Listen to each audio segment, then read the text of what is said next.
Guys, welcome back to my channel. I have not recorded a video in 2 weeks and I'm currently staying in a hotel room. I have been dying to talk about manifesting. I am super tired, but let's get into it. Okay, guys, I want to talk about being and trying to be. Manifesting is all about being, okay? Manifesting is not about trying to be. It's not about trying to get.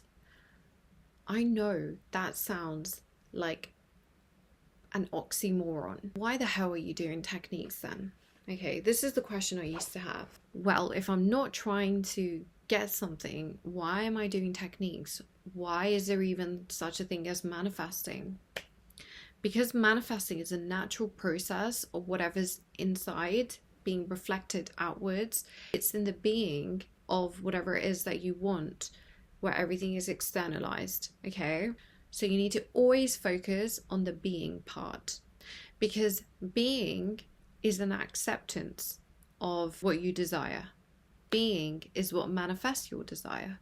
Being is what makes you accept your desire. Being is what makes you think, I'm enough for my desire. Being is not doubting your desire. Trying to be is, I'm aware of the fact that I'm trying to do this thing to get this thing. When you are too aware of trying to do a technique so I can get X, Y, and Z, you are not going to manifest it because you're too aware of the trying part. Now you've become too attached almost to the trying part. So when you are doing manifesting techniques, it can keep you in a cycle, in a perpetual cycle of trying to do something. So let's say I do a SAT session and I am with my SP in my SAT session and my wish has been fulfilled. I have my SP. I'm a pretty happy bunny. However, I come out of my SAT session, I check my phone and I'm like, guys, that is where you are going wrong. You are too attached to the story, to the reality where your SP is not with you. You are too triggered almost by that story. And when I say triggered, you wouldn't react to it as badly as you are. If you knew this shit doesn't matter. I'm not saying that you're not human and you shouldn't feel your emotions. However, when you're reacting, you're keeping the thing in your awareness. You're keeping the very thing you want to get rid of in your awareness. To kick it out of your awareness, you need to be the person who's not affected by this thing, who's embodying the state of, I still have my desire. This isn't a forceful process. You need to almost preface it with the fact that your desire is meant for you. It's speaking to you. So clearly it's meant for you. Like, I don't have musical bone in my body. I don't have desire to be a musician. So if someone else gets an opportunity to become a musician, does it affect my life? No.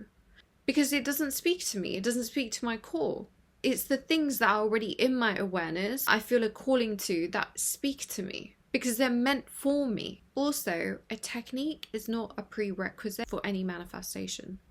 Because you've been manifesting your whole life, did you ever find yourself doing a technique? Maybe here and there, but not really. Most of us manifest through narratives. We are subscribing faith to ongoing narratives.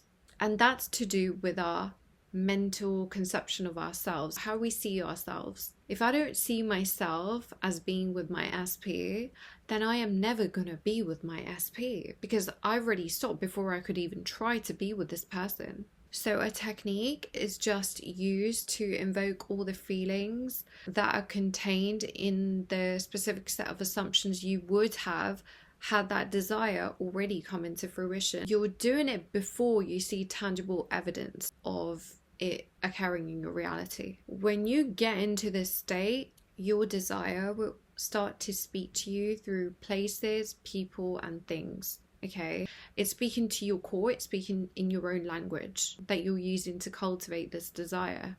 And this is where there will be a shift. The moment you kind of forget that you're doing this to even try to get something to manifest and you're focused more on the being part, what was once a trigger is gonna be perceived as an opportunity by you. Is that always the case? No. But if you're quite observant, if you're quite self-aware, this is a useful way of looking at it. This is the way I would describe it. It's almost like it's an opportunity, like, oh, I see what's happening. Okay, well, I'm going to choose to react this way. You're being so much more mindful with your reactions now. You're making that internal shift. It's like even seeing your SP with a third party it's not enough for it to keep coming in your awareness, okay? It's just like, okay, cool, whatevs. He's still going to come to me. The more you submit your faith, your continual faith in this new story, the more you bring the new story into your awareness with the feeling of, I am enjoying this thing, I love this thing, I love who I am, especially. You need to fall in love with that version of you. I know this is about getting an SP, but it's all an expression of you. You need to become very familiar with your own feelings and sensations when you're in the wish fulfilled, because that's what keeps you connected to that. That's what informs your decisions in your everyday life. Since Neville said that you cannot serve two masters at once, it's kind of like you can't be subscribed to both stories simultaneously. You cannot think, but my SP hates me, yada yada yada, whatever the old story is, and then also be subscribed to this new story. One will have to win, right? You have to understand every ounce of energy you are giving, even in the typing, even in the thinking, that's energy being used for whichever story that you are subscribing to. You need to become more mindful. What state are you identifying with when you are alone? Are you identified with the state that's like, fuck, like this thing just doesn't budge? And even so, if you keep running into that same problem, sometimes the solution is right under your nose. I have noticed this. When I say solution, it's almost like the moment we bring a solution into the picture, our consciousness is going to give us a problem to solve for us to reach a solution. I feel like usually these things work this way, and it usually works. Anyway, that's a whole different story. You need to be more mindful of where you're spending your energy, which story you're subscribing to. You have all the knowledge, you actually do. If you're watching this video just to learn more, just to expand your knowledge more, awareness more, whatever, cool. But if you're going from one video to another, thinking, I just need to figure out a way. You know so much already. I know you do. You know so much already. You just need to put it into practice. Be the person you want to be. Who is that person that's with your SP? This isn't just about your SP. This is predominantly about you. Before you met your SP was just an ordinary person. Your SP doesn't mean shit to me. No offense. But it's just a neutral person, right? But somewhere you submitted your belief in a story where you thought you were beneath them in some way or another. You weren't enough for them. This is why working on self-concept on the side is far more important, because it not only brings your SP, but it also brings other opportunities, other like-minded people. It brings you so much more love, because why wouldn't you want that for yourself anyway? Regardless of SP or not, why wouldn't you want that for yourself? You deserve every bit of that. You actually do. This isn't even about deserving. It's not a moral issue. You just do because it just is that way. That's your inherent right. You have to understand the only thing that's, causing a separation between you and your SP is the story. You've given so much of your faith in this story that you created in your mind. See how many yours I'm using in that sentence.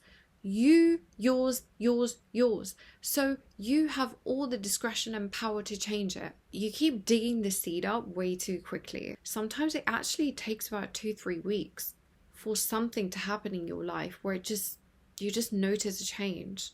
You marinate in your affirmations, you let them do their thing in your mind. You don't need to worry too much about impressing your subconscious mind, bro. It's been impressed already, believe me. It already knows what you want, okay? However, your only focus should be on the being, not on the trying to be. Yes, it's okay to do techniques to invoke those feelings. I will never dissuade you from doing techniques. But focus on the being. Actually treat it like it's a game. You don't have to take it that seriously. I know these desires mean so much. Some desires mean a lot to me too. But no desire is worth my peace.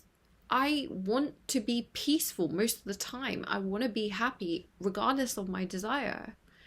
And that peace is available to you regardless of whether you have your desire or not, okay? And please don't abandon other areas of your life just because you're working on this one desire. Always work on yourself regardless. Because again, why wouldn't you want to? It's fun. You get to see yourself evolve. The bridge of events or incidents could be like a radical change of self-concept. It could be through a breakthrough. It could be micro steps you're doing. It could be an opportunity. It could be through inspiration. You just don't know. Again, you can only connect the dots after, guys. Anyway, guys, I think I've said enough. I've been speaking for about 18 minutes. I will have fun editing this video. I will be making a lot more content in January. So please subscribe.